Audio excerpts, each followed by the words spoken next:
Hi viewers, welcome to Neyveli சமையல். நான் உங்க ஜெயந்தி. இன்னைக்கு நம்ம சுவையா பண்ணக்கூடிய புதினா கொத்தமல்லி சாதம் வந்து பார்க்க போறோம். சாதம் கொஞ்சம் ஆற வச்சிருக்கேன்.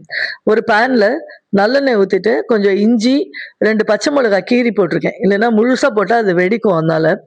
அதுக்கப்புறம் அதுல கொஞ்சம் உளுத்தம் பருப்பு ஒரு கைப்பிடி அளவு போட்டுட்டு நல்ல செவக்க வறுத்துக்க போறோம்.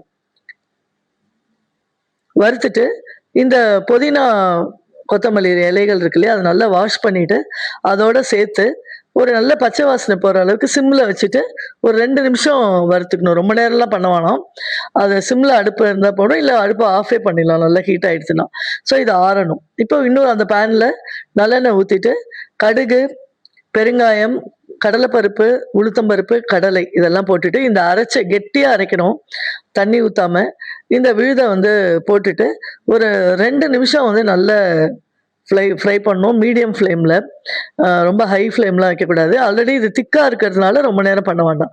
அதுல நம்ம தண்ணி ஊத்திட்டோம் அப்படின்னா அந்த தண்ணி இதுவார வரைக்கும் பண்ற மாதிரி இருக்கும். அதனால தான் திக்கா அரைச்சிடுறது. ஸோ இப்போ இதை வந்து நல்ல இன்னும் அந்த மிச்சம் இருக்கிற பச்சை வாசனையும் போயிடும். பச்சை மிளகாவோட அந்த இதுவும் குறையும். அதுக்கப்புறம் இப்ப அதுல வந்து நல்லா ஆற வச்ச சாதம் இருக்கு இல்லையா? அந்த சாதத்துலயும் கொஞ்சம் நல்லெண்ணெய் ஊத்தி ஆற வச்சிருக்கோம். அத போட்டு உப்பும் போட்டு அரைச்சிடுறோம். அந்த புதினா அரைக்கும்போதே கொஞ்சம் உப்பும் போட்டு அரைச்சிருவோம். அதோட வந்து இப்ப நல்ல பொலன்னு கீறி விட்ட மாரி கலந்தோம் அப்படின்னா, சுவையான, ரொம்ப ஹெல்தியான ரத்தத்த சுத்தப்படுத்தக்கூடிய புதினா ரைஸ் வந்து ரெடி ஆயிடும். என்ஜாய் பண்ணுங்க. ஷேர் அண்ட் சப்ஸ்கிரைப் பண்ணுங்க. Thank you.